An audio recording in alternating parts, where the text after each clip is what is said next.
voltar o olhar, especialmente a Santa Clara de Assis. Depois da conversão dela, da fuga dela da casa paterna, de ter passado um pequeno tempo num mosteiro de beneditinas em São Paulo da Bastia, perto de Assis, depois num outro mosteiro mais pobre, no Monte Subásio, também ali perto de Assis. Francisco arrumou para Clara de Assis o pequenino convento de São Damião, onde havia uma igreja, um refeitório, um pequeno dormitório coletivo. Quem já foi a Assis sabe a estreiteza daquele pedaço pobre. Lá a pobreza, ela fala por si mesma. E Santa Clara diz no testamento, vendo o bem-aventurado Pai Francisco, que nós não temíamos a pobreza. Mesmo sendo um grupo de mulheres frágeis, que não moraram dentro dos muros ou da cidade fortificada de Assis, nós fomos morar fora, à beira da estrada, sem segurança nenhuma. Mulheres, diria assim, vulneráveis, mas corajosas. E certamente esta palavra de Jesus hoje traduz um pouco aquilo que foi a determinação de Santa Clara. Não tenhais medo. E nesse dia, nesse segundo dia, foi-nos proposto um tema que eu quero assim abreviar bastante, porque o tema é muito bonito, é muito vasto. Clara, luz para o mundo. Clara, luz para as nossas vidas. Clara, luz para a nossa fé. Clara, luz para o nosso itinerário cristão. Clara, luz para o nosso testemunho cristão.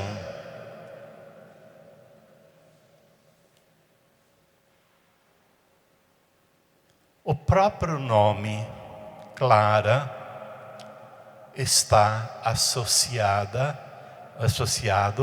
à luz. Conta a história que a mãe grávida, sempre imaginar uma gravidez na Idade Média, sem os recursos nossos hoje. Restava o que a uma pobre mulher antes de dar à luz? Se agarrar em Deus. E que a mãe de Santa Clara, Dona Hortolana, se apegou em Deus, pedindo para que este momento decisivo, final da gravidez, pudesse correr bem. E ela teria visto, ouvido uma visão que lhe disse: mulher, tu vais dar à luz, vais dar ao mundo, vais gerar uma filha que tornará a própria luz mais clara. Daí, portanto, o porquê do nome Clara. Clara, luz, concebida na luz para ser luz. Assim que Clara faleceu no final da vida, quando se instaurou o processo da canonização de Santa Clara, o bispo Bartolomeu da cidade de Spoleto foi ao mosteiro de São Damião e começou a ouvir as irmãs colher os depoimentos da santidade de Santa Clara. Depois ele apresentou um relato ao Papa. Com esse relato em mãos, com os dados, o Papa então escreve a bula de canonização de Santa Clara. Se a mãe de Santa Clara pediu uma luz divina e Deus lhe diz: tu vais dar ao mundo uma luz, um filho, uma filha, que será a luz e que tornará a luz mais clara no momento da canonização. A bula que a canonizou Clara começa assim. Lembro bem a primeira frase. Clara, preclara por seus claros méritos, brilha claramente.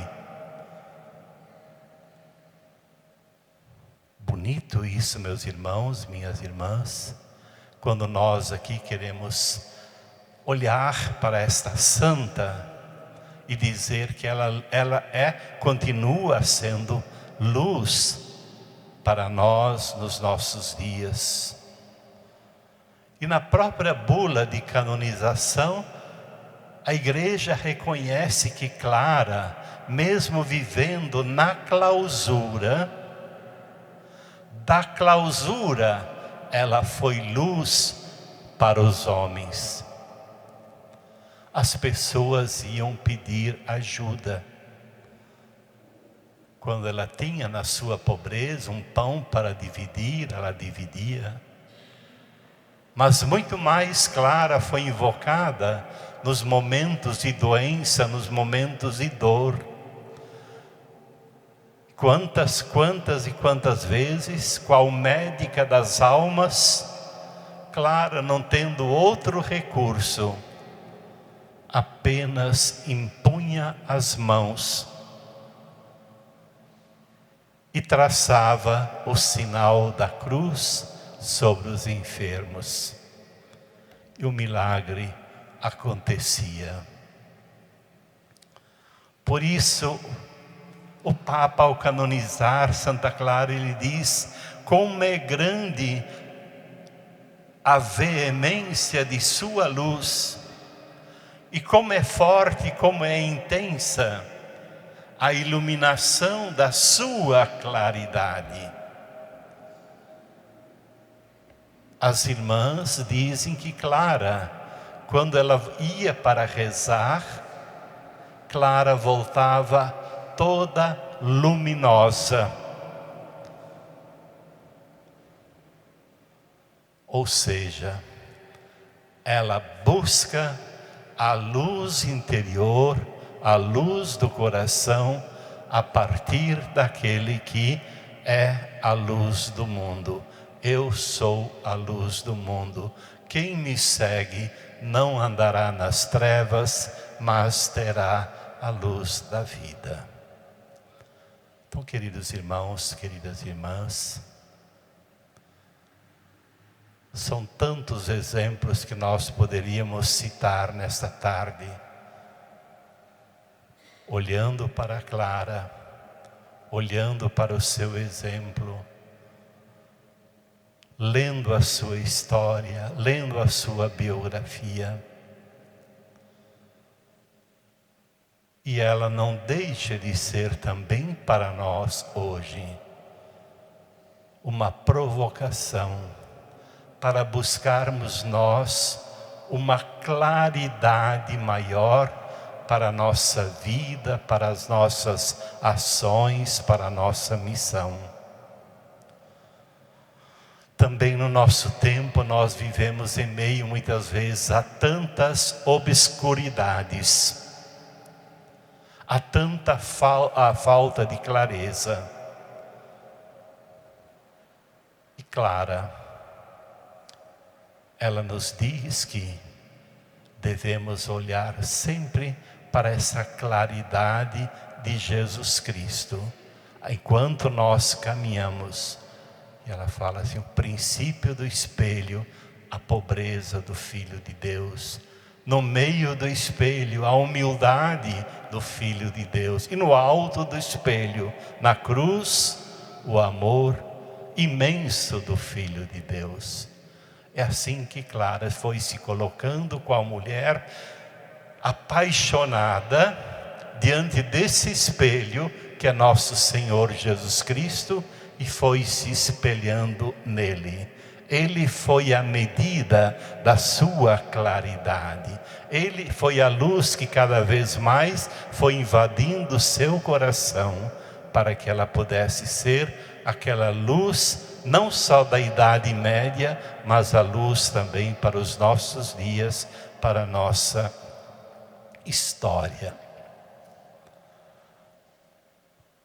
E nesse sentido, Clara diz para todos nós, não temais também, pequeno rebanho. Não tenha mais. E quantos medos elas viveram, mas acreditava sempre. Mas Clara também tinha um outro olhar, como apareceu também hoje na palavra de Deus, um olhar voltado para o céu. Olhe para o céu que nos convida, diz ela em uma das cartas que escreveu a Santa Inês de Praga. Olhe para o céu que nos convida, para podermos chegar assim um dia à plenitude da claridade, à plenitude da fé que tanto buscamos ao longo de nossa vida. Santa Clara, rogai por nós. Amém.